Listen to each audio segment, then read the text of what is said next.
အားလုံးပဲမင်္ဂလာပါဒီနေ့ပြသပေးမှာတော့ပခုံးနောက်ကျောခါတောက်လေးနေသူတွေနဲ့ခန္ဓာကိုယ်လေးတဲ့နေသူတွေလိုက်ပါလေးကျင့်လို့ရမယ်ယောဂကျင့်စဉ်လေးပြသပေးမှာဖြစ်ပါတယ်ညာလက်ထောက်ပြီးဘေးရနေဆွဲမယ်သူ့10ချိန်ဆွဲပြီးပါကျွန်တော်ကတော့9ချိန်ပဲပြပေးကြပါတယ်10ချိန်ပြည့်ပြီဆိုရင်ခဏလေးထိန်းထားမယ်ခေါင်းကပုံမျက်နှာကျကြည့်မယ်အဲ့တိုင်းလေး10စက္ကန့်ထိန်းမိမယ်နော်ပြည့်ပြီဆိုရင်အရှိ့ကိုတစ်စောင်းလေးပြချမယ်ချပြီးသွားပြီဆိုခဏလေးထိန်းထားမယ်5စက္ကန့်လောက်ပြီးမှတစ်ခါလဲဆွဲလှည့်သွားမယ်ပြီးရင်အဲ့လက်ကခါကိုတော့ပတ်မယ်ညာဘက်လက်ကဘက်ပေါင်ကိုကိုင်မယ်ပေါင်ကိုကိုင်တဲ့လက်ကပြင်းပြဆွဲမယ်ခေါင်းကနောက်ကိုကြည့်မယ်သူ့ကိုလည်း10စက္ကန့်ထည့်မိပါကြည့်ပြီဆိုရင်ဖြည်းဖြည်းချင်းရှော့မယ်ပြီးရင်ဘက်ပြောင်းမယ်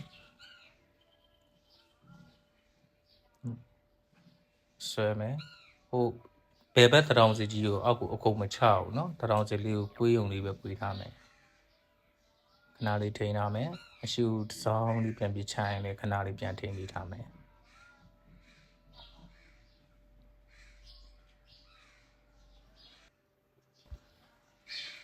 ဟုတ်ပြီပြီးရင်ပေါင်ကန်တဲ့လက်ကပြင်းဆွဲမယ်ခေါင်းကနောက်ကြည့်မယ်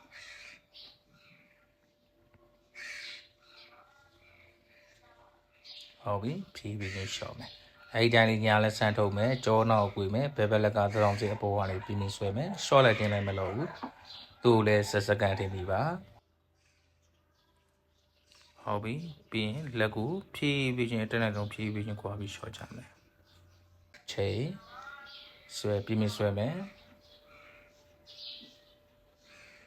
10စက္ကန့်တပြည့်မယ်အသက်ကြီးကိုမအောင်တော့အသက်ကိုပုံမှန်ရှူသွင်းရှူထုတ်လုပ်နေမယ်ဟုတ်ပြီပြီးရင်ဖြည်းဖြည်းချင်းခွာပြီးရှော့ချမယ်ပြီးရင်လေးကိုပြန်ရှူသွင်းမယ်ထုံးရင်ဘဲလက်ကိုရှေ့ပို့ညာလက်ကိုအနောက်ပို့မယ်ပြီးရင်ကြမ်းမြင်လေးကိုဖွားဖွားလေးချမယ်ပြီးရင်ပြန်ရှူမယ်ထုံးရင်ခွဲမယ်အောက်ရောက်တော့အသက်ပုံမှန်ရှူသွင်းရှူထုတ်လုပ်နေမယ်သူ့ကိုဘယ်ညာအောင်တည်ယူမယ်9ကြောလုပ်ပေးပါ